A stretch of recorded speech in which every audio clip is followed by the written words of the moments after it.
스데반이 순교했습니다. 이후에 유대교회, 예루살렘 교회를 향한 박해는 아주 극심해졌습니다.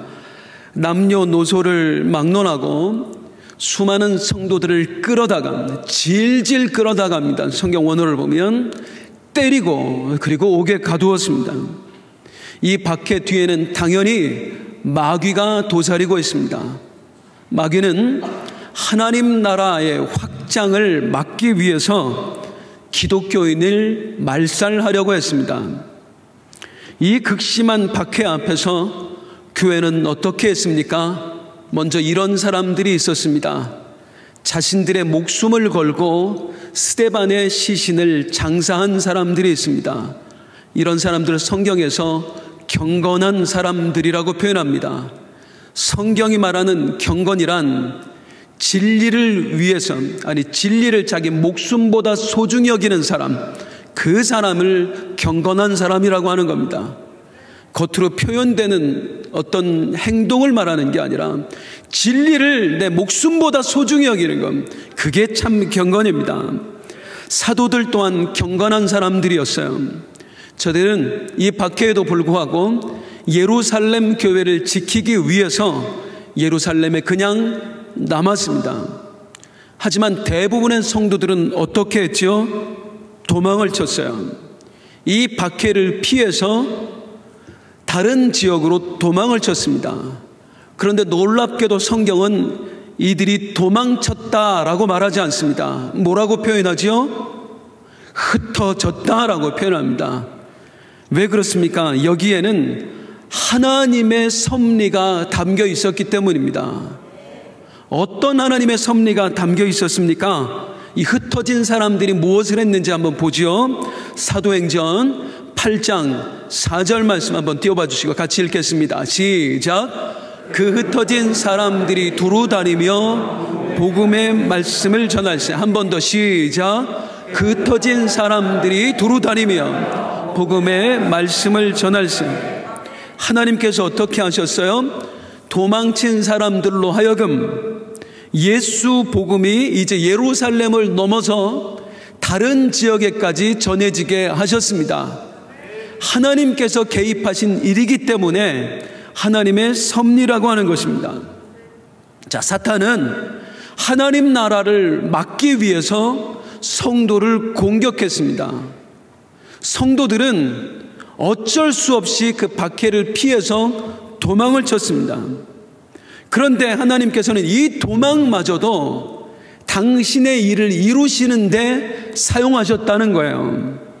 도망친 저들을 통해서 생명구원의 복음이 사방 곳곳에 퍼지게 한 것입니다. 예루살렘 안에만 이루어졌었던 하나님 나라가 이제는 예루살렘 밖에서도 이루어질 수 있도록 하나님께서 역사하신 것입니다. 그래서 하나님의 섭리인 거예요. 이것은 우리 하나님께서 처음부터 가지고 계셨던 계획이었습니다. 처음 당신의 제자들에게 성령을 주실 때에 하나님이 가지셨던 계획, 오직 성령이 너희에게 임하시면 너희가 권능을 받고 예루살렘과 온 유대와 사마리아와 땅끝까지 이르러 내 증인이 되리라. 땅끝까지 내 복음이 전해지리라. 그 하나님의 계획이 지금 실제가 된 거예요. 도망을 쳤는데 도망침을 통해서 하나님의 계획이 실현된 거예요. 그래서 우리 하나님께서 역사하셨기 때문에 이것을 섭리라고 부르는 겁니다. 따라서 하겠습니다. 하나님의 역사는 누구도 막을 수 없다. 하나님의 역사는 누구도 막을 수 없다. 세 번 시작. 하나님의 역사는 누구도 막을 수 없다. 하나님의 역사는 누구도 막을 수 없다. 하나님의 역사는 누구도 막을 수 없다. 아멘, 아멘. 하나님께서 하시고자 하는 일은 누구도 막을 수 없습니다. 사탄은 박해를 통해서 성도들을 도망가게 했지만 하나님께서는 그 도망을 역이용하셔서 그들로 하여금 만방의 복음이 전해지게 했습니다. 하나님의 계획은 절대로 실패하지 않습니다. 이 하나님께서 내 삶을 붙들고 계신 줄로 믿습니다. 자, 이제부터 이제 사도행전은요, 복음을 통해서 하나님의 나라가, 예루살렘에 세워졌던 그 하나님의 나라가 이제는 예루살렘 밖에도 세워지는 과정을 이제 어떤 인물들을 중심으로 해서 소개합니다. 그 첫 번째 인물이 바로 빌립 집사입니다. 빌립 집사는 스데반 집사와 함께 안수받아 세워졌던 7명 중에 한 사람입니다. 이 빌립 집사의 이야기를 성경은 이렇게 시작해요. 사도행전 8장 5절입니다. 시작. 빌립이 사마리아 성에 내려가 그리스도를 백성에게 전파하니. 빌립이 어디로 갔대요? 사마리아 성으로 갔대요. 사마리아 성에 가서 누구를 전했대요? 그리스도를 전파했대요. 드디어 이 빌립을 통해서 사마리아에 복음이 전해진 겁니다. 그런데 성도님들, 예수 복음이 사마리아에 전해졌다고 하는 것은 아주 특별한 의미가 있습니다. 이건 그 당시 사회상에서는 절대로 있을 수 없는 일이었습니다. 그때 유다와 사마리아는 서로 원수지간이었어요. 지금 이스라엘 땅에서 이스라엘과 팔레스틴 간의 전쟁이 있습니다. 같은 지역 안에 살고 있는 두 민족이 서로 총을 쏘고 포탄을 터뜨리면서 서로를 죽이는 거예요. 이들은 같은 지역 안에 살지만 서로 원수들입니다. 2000년 전에 유다와 사마리아가 바로 그런 관계였어요. 자, 그들은 왜 그렇게 서로를 싫어했을까요? 몇 가지 이유를 역사를 통해서 말씀드리겠습니다. 유다와 사마리아가 서로를 싫어했던 이유, 첫 번째는 혈통의 문제 때문입니다. 솔로몬 왕 이후에 이스라엘은 두 나라로 쪼개집니다. 남유다와 북이스라엘. 남유다의 수도가 예루살렘이고 북이스라엘의 수도가 사마리아입니다. 이 두 나라는 약 130여 년의 차이를 두고 멸망합니다. 먼저 북이스라엘이 아수르에 의해서 멸망합니다. 그리고 약 134년이 지난 후에 남유다가 바벨론에 의해서 멸망합니다. 여기서 이제 한 가지 문제가 생기는데요. 북이스라엘을 멸망시켰던 아수르가 어떤 정책을 펼치느냐, 따라하겠습니다. 혼합정책. 섞어버리는 거예요. 북이스라엘을 멸망시킨 아수르가 이스라엘을 섞어버리는 거, 어떻게 섞어버리냐면 사마리아에 살고 있는 사람 일부를 아수르에 가서 살게 하고요, 아수르에 살고 있는 사람 일부를 사마리아에 와서 살게 합니다. 자연적으로 피가 섞여버려요. 그리고 또 뭐가 섞이냐면 종교가 섞여버립니다. 그래서 대부분의 사마리아 사람들은 이스라엘의 순수 혈통이 아니라 아수르와 피가 섞인 혼혈인들이었습니다. 그리고 또한 종교가 이제는 여호와 하나님 유일신만 섬기는 그런 나라가 아니라 여호와 하나님도 섬기고 다른 신들도 섬기는 그런 민족이 되었습니다. 그래서 유대 사람들은 이런 사마리아, 섞여버린 사마리아 사람들을 이방인보다도 못한 사람들, 개만도 못한 인간들이라고 생각을 했습니다. 그러니 사이가 좋았을 리가 없어요. 남유다와 북이스라엘, 유다와 사마리아 사람들이 사이가 좋지 않았던 또 하나의 이유는 예루살렘 성전 때문입니다. 남유다가 멸망해서 바벨론 포로되어 잡혀갔었죠. 그랬다가 그들이 다시 예루살렘에 돌아와서 성전을 건축하게 됩니다. 이 소식을 듣고 사마리아 사람들이 찾아와요. 우리도 함께 성전 건축하는데 우리도 동참하게 해달라고. 그런데 유다 사람들이 받아들일 수가 없는 거예요. 저 개 같은 것들이 감히 성전 건축을 함께 하게 해달라고 노하고 거절을 해버려요. 여기서 이제 원한이 생기는 겁니다. 그래서 사마리아 사람들이 마음이 완전히 돌변해서 성전 건축을 엄청나게 방해해요. 이 일로 인해서 유다와 사마리아 사람들은 서로를 더 미워하게 되었습니다. 이 둘이 서로를 미워하게 된 세 번째 이유는 그리심 성전의 파괴 때문입니다. 사마리아 사람들이 이제 예루살렘 성전에 가서 예배를 못 드리게 되니까 이들이 사마리아에 있는 그리심산에 자기들만의 성전을 따로 건축합니다. 이게 남유다 사람들의 마음을 건드려 버려요. 예루살렘 성전 외에 또 다른 성전을 세운다고?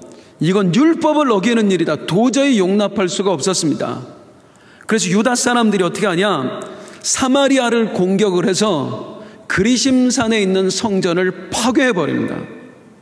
이 일로 이제는 서로를 미워하는 수준을 넘어서 유다와 사마리아는 서로를 이제는 공격하고 죽이는 그런 원수 같은 사이가 되어버려요. 계속해서 어떤 일들이 발생하냐면 크고 작은 분쟁들이 일어나는데 한 번은 이런 일이 있었습니다. 유대인들이 예루살렘 성전에 유월절에 모여서 제사를 지내는데 사마리아 사람들이 그 유월절기를 방해하기 위해서 죽은 사람의 뼈를 가져다가 성전 뜰에 던져버려요. 얼마나 모멸감을 느꼈겠어요. 또 이런 일도 생겼어요. 유다인들이, 갈릴리 저 북쪽 사람들도 유다 사람들이었거든요. 근데 유다인들이 유월절 절기를 지내기 위해서 예루살렘 성전에 가던 길에 사마리아 경계에 있는 마을에 머문 적이 있었는데 거기서 유대인 몇 사람이 살해를 당합니다. 이걸 보복하기 위해서 유대인들이 쳐들어가서 사마리아 그 마을 전체를 아예 몰살시켜요. 다 죽여버립니다. 이후에 유다와 사마리아는 서로 절대 왕래하지 않았습니다. 서로 가까이에 살았습니다. 조상도 같았습니다. 하지만 원수도 이런 원수가 없는 거였어요. 절대 서로의 지역에 가지 않았습니다. 그래서 예수님께서 사마리아에 들어갔던 일이 아주 특별한 일이었던 거예요. 만약에 서로가 서로의 지역에 간다고 하는 것은 내 목숨을 걸어야 할 만큼 위험한 일이었습니다. 그런 상황에서 빌립이 사마리아 성에 간 거예요. 그냥 사마리아에 간 게 아니라 사마리아에 가면 죽을 수 있는 상황에서 빌립이 사마리아에 간 것입니다. 이게 뭘 의미하죠? 빌립은 자기 목숨을 위해서 도망치다가 사마리아에 간 게 아니다 그 말입니다.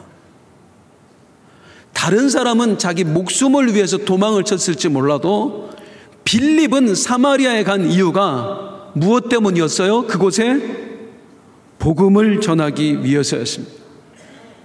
만약에 빌립이 자기 목숨을 건지기 위해서 예루살렘을 피해서 도망쳐 나왔다면 절대로 사마리아로 가서는 안 됩니다. 사마리아는 예루살렘보다 더 위험한 곳이었거든요. 그런데 그 위험한 곳에 빌립이 목숨을 걸고 가는 거예요. 무엇을 전하기 위해서? 복음을 전하기 위해서. 그래서 많은 사람들이 흩어져서 사방 곳곳에 복음을 전했지만 그 중에 누구의 이야기만 나오는 거예요? 빌립의 이야기만 나오는 겁니다. 다른 사람들은 도망치다가 어쩔 수 없이 복음을 전했지만 빌립은 목적을 가지고 목숨을 걸고 그곳에 찾아가서 복음을 전하는 겁니다. 자, 이게 뭘 또한 의미하냐면 빌립이 우리 예수님께서 주셨던 말씀을 마음에 품고 살았다는 걸 의미하는 거예요. 우리 예수님께서 일찍이 제자들에게 승천하시기 직전에 주셨던 말씀이죠. 우리가 너무 이게 사도행전에서 아주 중요한 말씀입니다. 사도행전 1장 8절 같이 읽겠습니다. 시작. 오직 성령이 너희에게 임하시면 너희가 권능을 받아 예루살렘과 온 유대와 사마리아와 땅끝까지 이르러 내 증인이 되리라 하시니라. 우리가 그냥 늘 외우고 읽는 말씀이어서 그렇지 이걸 예수님이 하신 말씀대로 한번 보자는 말이에요. 성령이 임하면 너희는 유대 땅에만 복음을 전해서 되는 게 아니라 예루살렘에만 복음을 전하는 것이 아니라 유다에 가서도 온 유대에 복음을 전해야 된다. 사마리아에 가서도 복음을 전해야 된다. 땅끝까지 가서 내 증인이 되어 복음을 전해야 된다. 예수님께서 이 말씀을 남기시고 하늘로 올라가신 거예요. 그런 와중에 빌립이 복음을 전하기 위해서 목숨 걸고 죽을지도 모르는데 사마리아로 갔다는 얘기는 이 예수님의 말씀을 빌립이 품고 살았다는 것입니다. 그렇지 않다면 빌립이 다른 곳 다 놔두고 이 사마리아로 간 것을 설명할 길이 없어요. 누구도 사마리아로 가지 않았습니다. 죽는 길이기 때문에 빌립만 갔습니다. 빌립은 예수님이 너희들 사마리아로 꼭 가야 된다, 가서 내 복음을 전해야 된다, 그 말씀을 마음에 품고 살았던 것입니다. 이 말씀 앞에 우리는 나를 비춰봐야 됩니다. 빌립은 예수님이 주셨던 그 말씀을 품고 살았습니다. 나는 과연 우리 예수님의 말씀을 품고 살아가는가?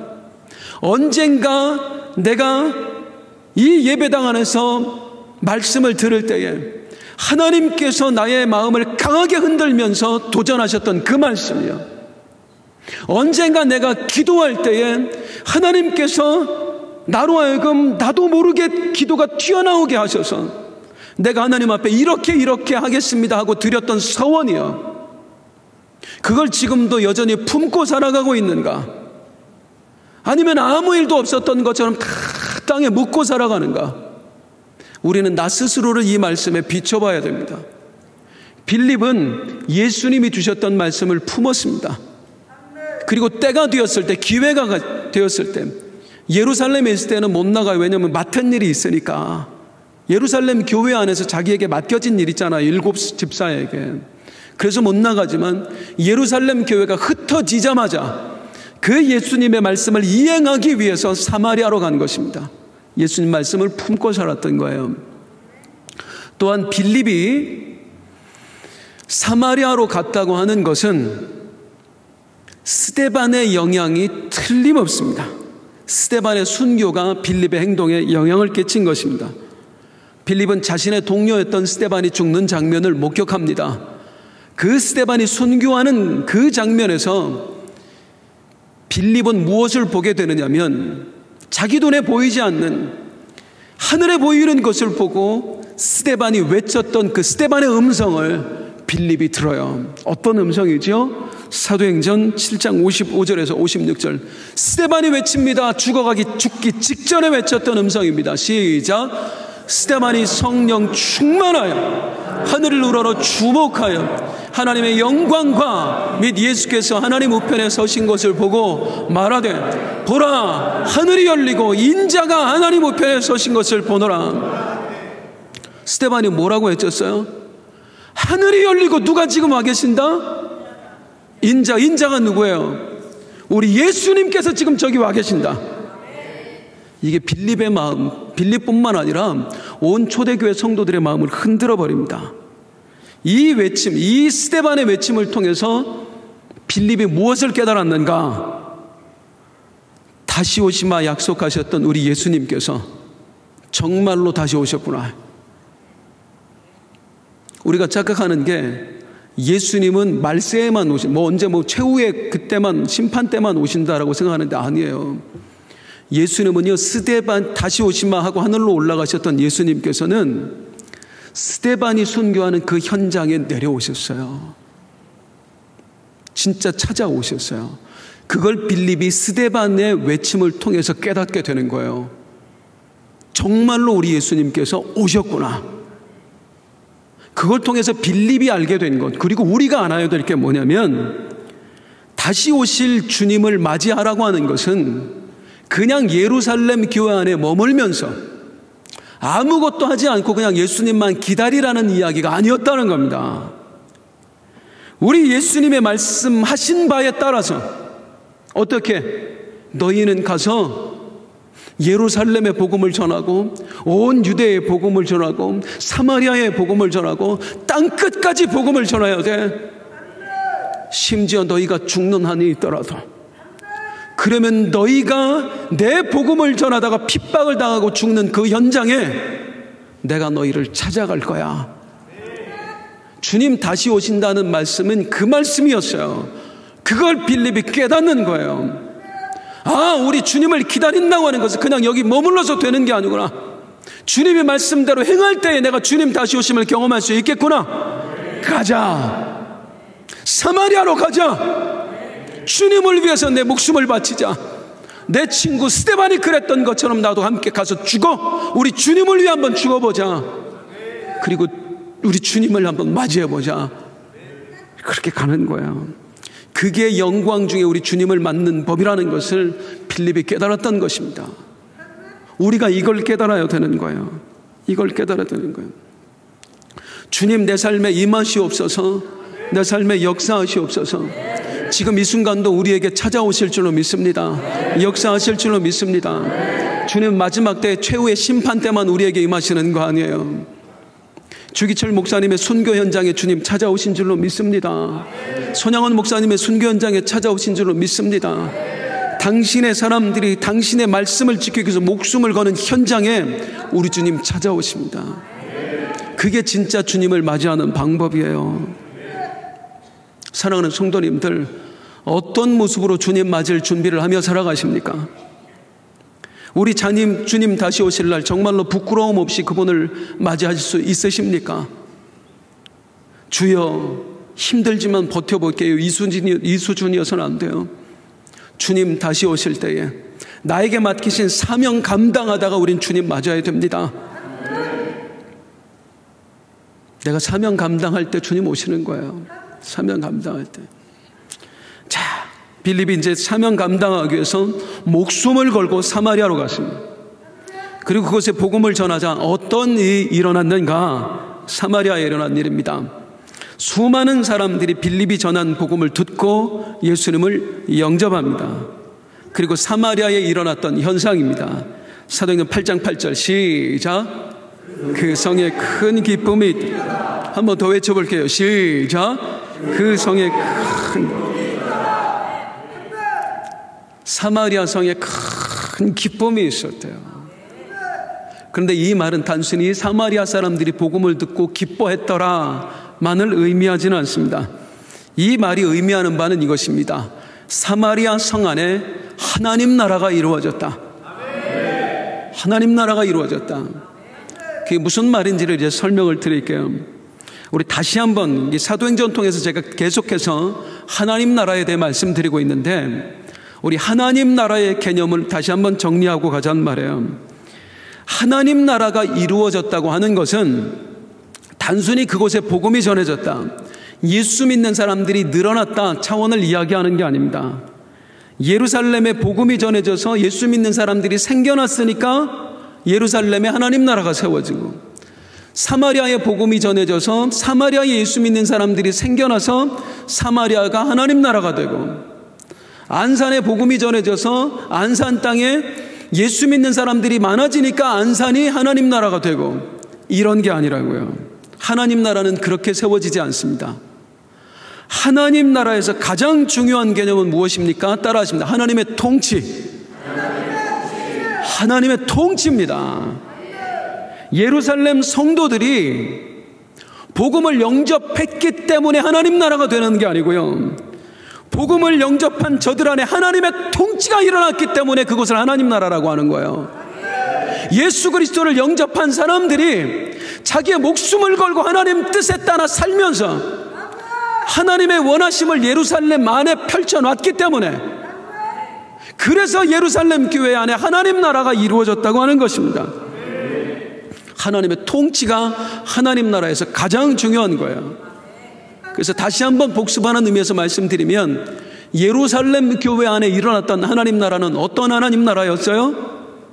가난한 사람이 없는 나라였어요. 기억나시죠? 가난한 사람이 없는 나라. 하나님이 처음 만드신 세상에는 가난한 사람이 있을 수가 없었어요. 모든 걸 하나님께서 다 공급해 주시니까요.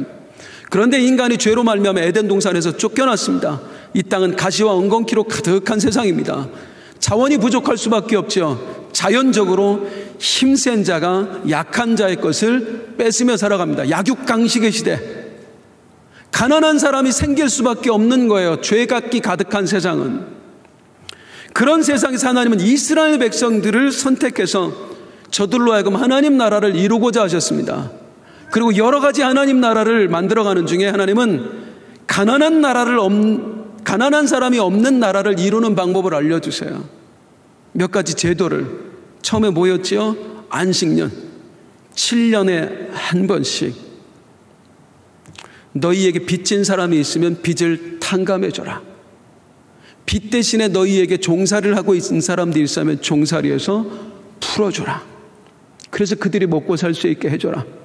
7년이 7번 지난 희년이 되면, 50년째 희년이 되면 그들에게 저당 잡았던 땅 전부 다 너희 땅 아니다. 나 여호와의 땅이다. 그러니까 다 돌려줘라. 그의 후손들도 먹고 살게 해줘라. 그래서 너희 주변에 가난한 사람이 없는 나라를 만들어라. 그런데 이스라엘 역사에서 이런 나라는 단 한 번도 이루어지지 않았습니다. 희년, 안식년 거의 지켜지지 않았어요. 아니, 내 재산을 내놓은 내 재산이라고 생각하는데 그 쉽겠어요? 그런데 그 일이 처음으로 일어났던 때가 언제라고요? 오순절 성령 강림 이후에. 초대교회 성도들이 하나님의 말씀을 들으면서 성령의 마음을 진동시켜버리니까 하나님 뜻대로 살고 싶은 거예요. 깨닫는 게 뭐냐면, 하나님은 우리에게 안식년을 말씀하셨고 희년을 말씀하셨는데 우리 조상들은 단 한 번도 지키지 않았구나. 우리 조상들이 그 하나님의 말씀을 지키시지 않은 증거가 뭐예요? 조상들이 남에게 남겨준 땅이 너무 많은 거예요. 우리 조상들이 하나님 말씀대로 살았으면 이렇게 땅이 많을 이유가 없지요. 다 돌려줬을 테니까. 그래서 깨달았던 저들이 어떻게 합니까? 우리 조상들이 율법을 어기고 거둬들였던 땅을 사도들에게 갖다 바치는 거예요. 그걸 사도들이 팔아서 없는 사람들에게 나눠주고 함께 공유하니까 초대교회 안에 어떤 하나님 나라가 만들어져요? 가난한 사람이 없는 나라가 만들어지는 거예요. 이걸 지금 설명을 드렸었어요.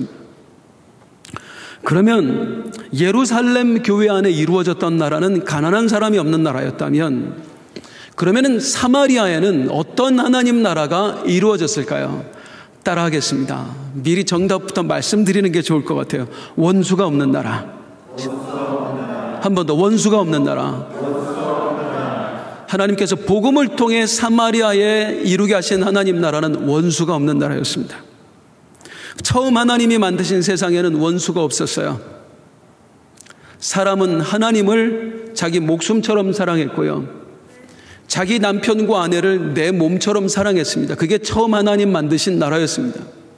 그런데 죄가 들어오면서 이 모든 관계가 파괴되어 버립니다. 사람은 더 이상 하나님을 내 목숨처럼 사랑하지 않습니다. 하나님보다 나를 더 사랑하게 되었습니다. 사람을 내 몸처럼 사랑하지 않습니다.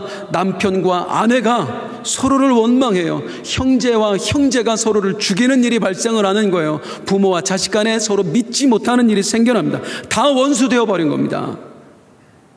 그런데 복음을 통해서 하나님 나라의 회복이 시작되는 거예요. 먼저는 예루살렘 교회에 어떤 하나님 나라? 가난한 사람이 없는 나라가 만들어졌어요. 그리고 사마리아에는 복음을 통해서 어떤 하나님 나라가 만들어져요? 원수가 없는 하나님 나라가 만들어져요. 빌립이 유대인들의 원수였던 사마리아에 찾아가서 복음을 전하니까 사마리아의 사람들이 자기들의 원수였던 유대인이 전한 복음을 듣고 그 복음을 영접하여서 온 성에 기쁨이 가득하였더라. 원수가 원수에게 기쁨을 전해주는 나라, 원수가 없는 나라, 그 하나님 나라가 사마리아에 이루어진 것입니다. 사랑하는 성도님들, 하나님 나라 확장을 위해서 우리가 기도하잖아요. 하나님 나라가 확장된다고 하는 것은 단순히 예수님을 믿는 사람만 늘어나는 것을 의미하지 않습니다. 하나님 나라의 가장 중요한 개념이 뭐라고요? 하나님의 통치예요. 거듭 말씀드립니다마는 하나님 나라가 확장된다는 것은 우리 각자의 삶에 하나님의 통치가 일어나야 되는 것입니다. 내 주변에 이 초대교회처럼 가난한 사람이 없도록 만들어야 돼요. 다 퍼주라는 얘기가 아닙니다. 최대한 내 도움이 필요한 사람, 내가 힘이 닿는 한은 외면하지 말라는 거예요. 그게 하나님의 사람입니다. 살피라는 거예요. 금전적인 가난한 사람만 있는 게 아니잖아요. 우리 주변에는요, 마음이 가난한 사람이 너무 많아요. 여러 가지 일들로 인해서 상처를 받고 신음하면서 울면서 밤잠을 이루지 못하고 있는 사람들이 우리 주변에 너무 많아요. 이 예배당 안에도 지금 있어요. 그런 사람들을 향해서 우리는요, 진짜 하나님 나라는 뭐냐면, 멘탈이 저렇게 약해가지고, 아니 마음이 저렇게 약해서 무슨 세상을 살아가겠다고가 아니라, 우리 예수님 어떻게 하세요? 우는 자와 함께 울라. 애통하는 자에게 위로가 되어주라고요. 내 주변에 금전적으로나 마음적으로나 가난한 사람이 없게 하는 나라, 그게 하나님 나라라고요. 뿐만 아니라 진짜 하나님 나라를 확장시킨다는 것은 단순히 가서 예수 믿으세요라고만 말하는 게 아니라, 우리 한 사람 한 사람이 내 주변에 어떤 나라를 만들어 가야 되는 거예요? 원수가 없는 나라를 만들어 가야 되는 거예요. 미워하는 사람을 용서하고요, 품을 수 없던 사람을 품고요, 이게 하나님 나라를 만들어 가는 겁니다. 그저 우리가 예배 잘 드리고 기도 많이 하고 봉사 많이 하고 전도 많이 한다고 해서 내 주변에 하나님 나라가 세워져 가는 게 아니에요. 진짜 그리스도인은 뭐냐면 내 삶을 하나님의 다스림으로 채워가는 사람입니다. 하나님의 통치를 받아서 하나님의 원하심이 내 삶에 펼쳐지도록 만드는 사람, 내 주변에 가난한 사람이 없게 하고 내 주변에 원수가 없게 만드는 사람, 그 사람이 진짜 그리스도인입니다. 빌립이 전한 복음을 통해서 사마리아 땅에 그 일이 일어났어요. 원수가 없는 나라. 물론 완전하지는 않지요. 이게 나중에 또 이게 더 없어지지요. 이 땅에서 완전한 하나님 나라는 없습니다. 우리 주님 다시 오실, 재림하실 때 그때만 이루어질 줄로 믿습니다. 자, 사마리아에 하나님 나라가 이루어졌는데 성경은 이것이 저절로 되었다라고 말하지 않습니다. 사도행전 8장 6절을 한번 볼게요. 어떻게 저들이 복음을 받아들였는가? 시작. 우리가 빌립의 말도 듣고 행하는 표적도 보고 한 마음으로 그가 하는 말을 따라할게. 말도 듣고 표적도 보고, 단순히 복음만 외친 것이 아닙니다. 수많은 표적이 일어났습니다. 이 표적들이 어떤 표적이었죠? 7절입니다. 7절 시작. 많은 사람에게 붙었던 더러운 귀신들이 크게 소리를 지르며 나가고, 또 많은 중풍병자와, 빌립이 단순히 가서 예수 믿으세요 하고 복음만 전했다면 절대로 저들의 마음이 열려지지 않았습니다. 오히려 빌립은 해코지를 당했을 거예요. 어디 유대인이 지금 사마리아 땅에 와가지고. 하지만 복음만 전한 것이 아니라 빌립을 통해서 귀신이 떠나가고 수많은 병자들이 치유받는 표적이 함께 일어났습니다. 여기에 다쳤던 사마리아 사람들의 마음이 열려진 거예요. 그리고 빌립이 전한 복음의 말씀, 메시지를 받아들인 겁니다. 여기서 이제 우리가 주목해야 될 건, 오늘 말씀에 여기에 이제 집중해 주시기 바랍니다. 빌립이 복음을 전할 때 수많은 표적이 일어났는데 어떻게 이런 표적이 일어날 수 있었는가 하는 겁니다.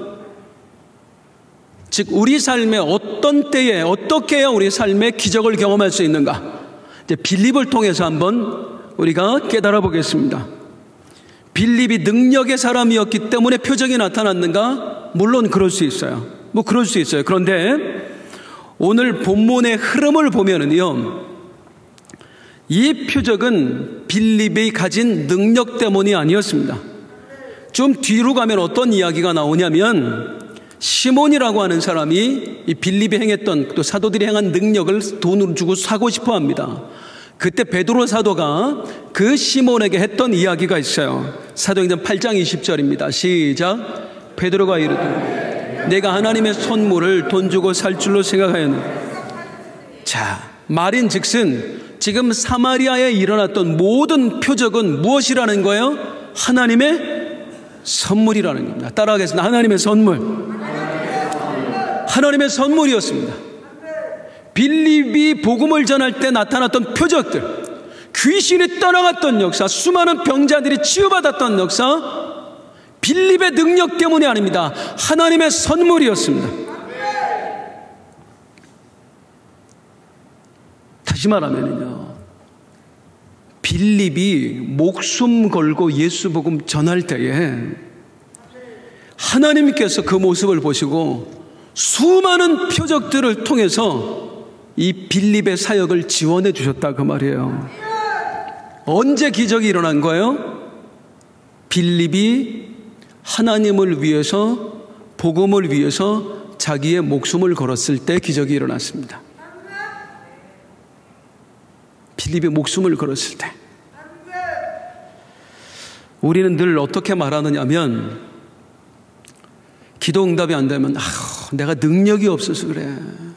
능력이 없어서. 내가 은사를 못 받아가지고 그런 역사가 안 일어나는 거야.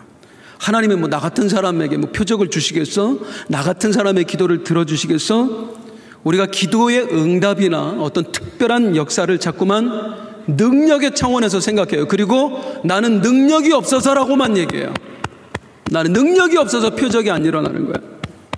하지만 성경의 모든 기적의 역사들을 보십시오. 물론 삼손이라든가 엘리사라든가 이런 사람들처럼 이미 하나님으로부터 특별한 능력을 부여받아서 능력을 행한 사람들이 있습니다. 하지만 대부분의 성경에 일어났던 기적의 역사는 언제 일어나냐? 특별한 능력을 부여받은 사람을 통해서 일어난 게 아니고, 대부분의 역사는요, 특별한 능력을 부여받지 못했을지라도 그 한 사람 한 사람이 하나님 앞에서 특별한 믿음을 보였을 때, 그때 어마어마한 역사들이 일어났어요. 지금 빌립이 자신의 목숨을 걸고 사마리아에 가서 복음을 전했던 것처럼 하나님의 명예와 하나님의 말씀을 지키기 위해서 하나님의 사람들이 자기의 모든 것을 바쳤을 때에 그때 하나님께서 특별한 역사들을 허락하셨다고요. 성경에 대표적인 인물이 누굽니까? 소년 다윗입니다. 다윗이 골리앗과 싸워서 이겼는데요, 골리앗과 싸워서 이기기 전에 다윗에게는 아무 능력도 없었어요. 아무런 능력도 없었어요. 능력으로 이긴 게 아니에요. 하지만 그 능력도 없는 소년이요, 골리앗과 싸우겠다고 앞장서서 나갔어요. 어떤 그 용맹한 장수도 못 나서고 있는데 이 소년이 나서요. 왜? 골리앗이 하나님의 이름을 모욕하는 걸 견딜 수가 없었거든요. 우리 하나님 아버지의 이름이 더럽혀지는 걸 견딜 수가 없었거든요. 그래서 아무런 능력도 없는 이 소년이 당대 최고의 장수라고 하는 골리앗 앞에 그냥 딱 하고 서는 거예요. 그리고 하나님의 이름을 위해서 자기의 목숨을 거는 거예요. 네가 감히 살아계신 만군의 여호와 하나님의 이름을 모독하느냐. 그때 하나님의 역사가 일어났습니다. 다윗이 가지고 갔던 물맷돌, 지금 우리가 자꾸 생각하니까 대단한 것 같지만요, 그 당시에 물맷돌 개나 잡을 만한 무기였습니다. 형편없는 무기였어요. 전쟁터에 가지고 갈 만한 게 아니었다고요. 그런데 그 개나 잡을 만한 그 돌멩이를 골리앗을 향해 던졌을 때에 하나님께서 역사하시니 천지를 진동시켰던 그 거대한 장수가 한 방에 무너져 내리는 겁니다. 다시 말씀드려요. 다윗에게 어떤 특별한 능력이 있어서 골리앗을 이긴 게 아니에요. 다윗에게는 아무런 능력도 없었습니다. 하지만 그 능력 없는 다윗이 하나님의 이름을 위해서 자기의 모든 것을 걸었을 때, 아니 자기의 목숨을 걸었을 때, 비로소 하나님의 전능하신 역사가 그에게 임했던 것입니다. 전능자의 그늘 아래는 그렇게 들어가는 거예요. 그렇게 들어가는 거예요. 또 한 사람들을 소개하고 이제 말씀을 맺겠는데, 다니엘의 세 친구는 어떠합니까? 풀무불 속에 들어갔다고 했는데요, 거기서 살아났다고 했는데요, 이들이 풀무불 속에 들어가기 전에는 그들에게 아무런 능력도 없었어요. 다니엘의 세 친구가 어떤 병자를 고쳤다는 얘기 들어봤어요? 기적을 행했다는 이야기 들어봤어요? 다니엘의 세 친구는 아무런 능력이 없었어요. 그냥 평범한 사람들이었어요. 그런데 그 아무 능력 없는 평범한 사람들이 금신상 앞에 절하기를 거부한 거예요. 차라리 내가 죽을지언정 나는 저 우상 앞에 절할 수가 없습니다. 하나님을 위해서 이 능력 없는 사람들이 자기의 목숨을 내어놓은 거예요. 그러자 우리 하나님께서 친히 역사하신 것입니다. 내 목숨보다도 하나님을 더 사랑하는 저 사람들을 위해서 하나님께서 직접 찾아와 주셔서 그 풀무 안으로 함께 들어가 주셨어요. 세 사람이 들어갔는데 느부갓네살 눈에는 네 사람이 보였다고 그러잖아요. 하나님이 그 안에 같이 들어가 주셨다고요. 그리고 하나님께서 그 거대한 그 화마로부터 다니엘의 세 친구를 지켜주셨던 것입니다. 이게 하나님의 역사입니다. 하나님의 역사는, 하나님의 능력은 이렇게 경험하는 것입니다. 너무 자주 그 말씀을 드려서 죄송합니다만, 우리가 왜 기도하는데도 하나님의 능력을 경험하지 못하는가? 기도만 하기 때문입니다. 때만 쓰기 때문입니다. 성경에서 하나님의 역사를 경험한 사람은 전부 다 기도의 사람이었습니다. 하지만 그들은 기도만 하지 않았어요. 기도한 후에 하나님 들려주신 음성에 따라 자기의 목숨을 걸었습니다. 자기의 가장 소중한 것을 하나님께 드렸습니다. 그때의 하나님의 역사를 경험할 수 있었던 거예요. 우리는 늘 날마다 기도하면서 하나님의 능력 체험하기를, 하나님의 기적을 경험하기를 갈망하며 살아갑니다. 하나님 도와주세요. 하나님 살려주세요. 그러다가 우리는 아무런 응답도 일어나지 않으면 그 모든 것을 능력의 차원으로 치부해버립니다. 내가 능력이 없나 보다. 내가 기도에 능력이 없어서 하나님의 역사를 경험하지 못하나 보다. 아니요. 내가 능력이 없는 게 아니라 하나님을 위해 진짜 소중한 걸 걸어본 적이 없는 거예요. 진짜로 소중한 걸 걸어본 적이 없는 거예요. 나는 하나님을 위해 내 소중한 것을 내어놓기를 주저하면서 하나님께만 소중한 것을 달라고 기도하고 있는 거예요. 빌립은 목숨을 걸고 사마리아에 들어갔습니다. 예수님께서 남기신 명령, 너희들 사마리아에 가서도 복음 전해야 돼. 거기 가면 죽거든요. 예루살렘보다 더 위험하거든요. 그런데 빌립은 가요. 그 예수님의 말씀을 실천하기 위해서. 그랬더니 이런 사람에게 우리 하나님께서 귀신이 떠나가고 병자가 치유되는 온갖 표적의 역사들로 화답해 주신 것입니다. 사랑하는 성도님들, 오늘 말씀을 통해 하나님께서 어떤 음성을 들려주십니까? 하나님의 기적을 구하는 여러분들이요, 우리가 과연 무엇을 해야 될까요? 우리 함께 일어나서 찬송하겠습니다.